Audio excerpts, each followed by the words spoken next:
যুদ্ধের আশঙ্কায় রয়েছে বাংলাদেশ, কিন্তু প্রস্তুতি কি আছে যথাযথ? এই নিয়ে আজকে আর কথা বলবো না, এনটিভির একটি প্রতিবেদন দেখাবো। তো চলুন শুরু করা যাক। আকাশ তখন ঝিমধরা নীল, চারিদিকে নিস্তব্ধতা, কিন্তু সেই নিস্তব্ধতার ভেতরেই ছিল এক অলক্ষ্য কাঁপন। ফার্মগেটের উপর দিয়ে উড়ে গেল একটি অচেনা শব্দের ঝাঁকুনি।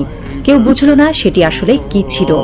ঢাকার আকাশ কাঁপিয়ে দিয়েছিল যে শব্দ, সেটি হয়তো ছিল কোনো যুদ্ধ বিমানের মহড়া, হয়তোবা মিয়ানমারের জান্তা সরকারের ছোড়া সতর্কবার্তা, অথবা হয়তো কিছুই না, শুধু আমাদের আতঙ্কিত কল্পনার ফিসফাস।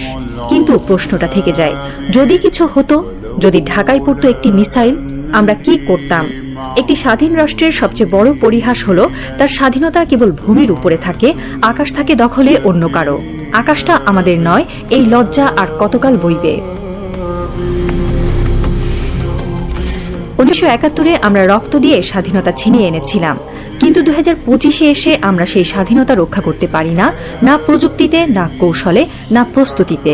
আমাদের প্রতিরক্ষা ব্যবস্থার দিকে তাকালে মনে হয় আমরা যেন সেই প্রাচীনকালে পড়ে থাকা এক জাতি, যারা সাহসের গল্প বলে কিন্তু হাতে তলোয়ার নেই।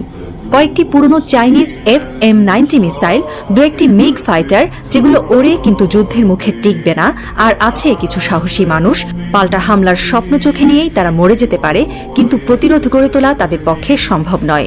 এই কি সেই জাতি যারা একদিন পাকিস্তানের আধিপত্য ভেঙে দিয়েছিল?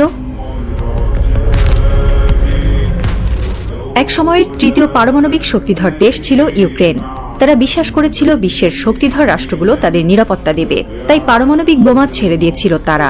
এরপর কি ঘটল আমরা জানি। রুশ ট্যাঙ্ক যখন কিয়েভের রাস্তায় গর্জে উঠল, তখন পশ্চিমা প্রতিশ্রুতি ছিল কেবল এক বোবা সান্ত্বনা। নিরাপত্তা চুক্তির পাতাগুলো উড়ে গেল কামানের ধোঁয়ার ভেতর। কোনো যুক্তরাষ্ট্র, কোনো জাতিসংঘ তাদের রক্ষা করতে পারেনি। সেই ইউক্রেনের ভুল কি বাংলাদেশও করছে? বিশ্বাসের নামে